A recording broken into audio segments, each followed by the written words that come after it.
नमस्कार। इन खबर में आपका स्वागत है। कोरोना की कहर से जूझ रही दुनिया को रसिया ने नई रोशनी दिखाई है। उसने दावा किया है कि वैक्सीन बना ली है जिसका नाम गैम कोविड वैक लियो वैक्सीन है। साथ में रूसी राष्ट्रपति व्लादिमीर पुतिन ने यह भी दावा किया है कि ये वैक्सीन उनकी एक बेटी को भी दी गई जिसका टेम्परेचर पहले 38 डिग्री सेल्सियस था, बाद में घटा 37, थोड़ा सा तापमान उसका बढ़ा था, लेकिन अब वो एकदम से नॉर्मल है।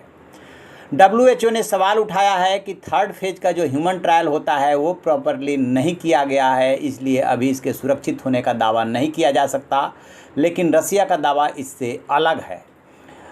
बहरहाल अब ये कहा जा रहा है कि 1 अरब डोज की डिमांड 20 देशों से इस वैक्सीन के लिए आई है। 1 अरब का मतलब 100 करोड़ डोज की डिमांड आई है पूरी दुनिया भर से। वो कौन कौन से देश है जिन्होंने डिमांड की है इसके बारे में तो रसिया नहीं बता रहा है, लेकिन ऐसा दावा किया जा रहा है। यदि भारत की बात करें तो हेल्थ मिनिस्ट्री ने कहा है कि गवर्नमेंट ने जो है एक नेशनल एक्सपर्ट ग्रुप बनाया है जो कि रसिया ने जो ये वैक्सीन खोजी है उसे कैसे हासिल करना है और उस पर कैसे आगे बढ़ना है, क्या उसके साथ कोई टाई अप हो सकता है, क्योंकि मास स्केल पे प्रोडक्शन में जो महारत हासिल है वो भारत को है। लेकिन एम्स के डायरेक्टर जो हैं डॉक्टर गुलेरिया, उन्होंने कहा है कि यदि रसिया का वैक्सीन सक्सेसफुल है तो ये देखना होगा क्रिटिकली कि वो कितना सेफ़ और इफ़ेक्टिव है। उन्होंने ये भी आगे बोला है कि भारत के पास वो क्षमता है कि मास प्रोडक्शन वो कर सकता है।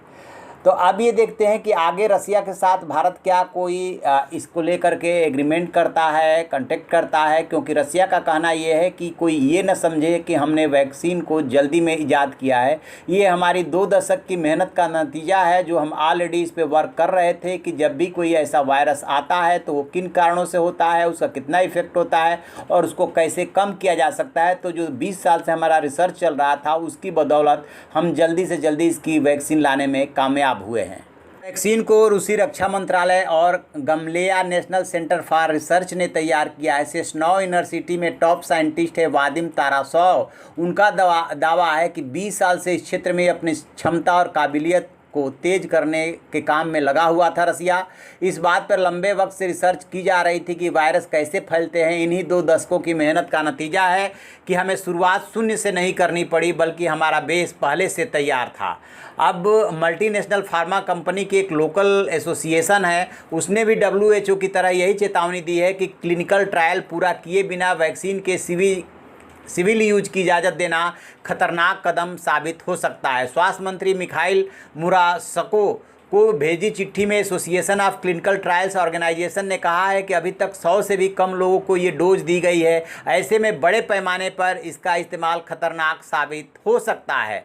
तो जिसको जो ऑब्जेक्शन है वो अपना उठा रहा है WHO से लेकर के, और वहाँ की भी रसिया की भी एसोसिएशन ने इस पर सवाल उठाए हैं। और भारत में एम्स के डायरेक्टर ने भी कहा है कि ये देखना होगा कि कितना सुरक्षित है। लेकिन इस बीच जो ये खबर आ रही है कि 20 देशों ने 1 अरब से अधिक डोज की डिमांड की है, ये जो है काफ़ी गंभीर बात है। और ये रूसी कोरोना वैक्सीन परियोजना के लिए फंड मुहैया कराने वाली संस्था रशियन डायरेक्टरेट इन्वेस्टमेंट फंड के प्रमुख किरिल त्रिमीत्रीज ने ये दावा किया है कि 20 देशों से 1 अरब डोज की डिमांड आई है और इस वैक्सीन का औद्योगिक उत्पादन शुरू होने की पूरी संभावना है कि सितंबर से हम इसको शुरू कर देंगे।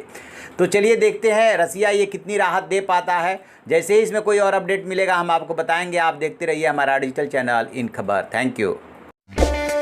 इन खबर चैनल को सब्सक्राइब करें और बेल आइकन दबाना ना भूलें।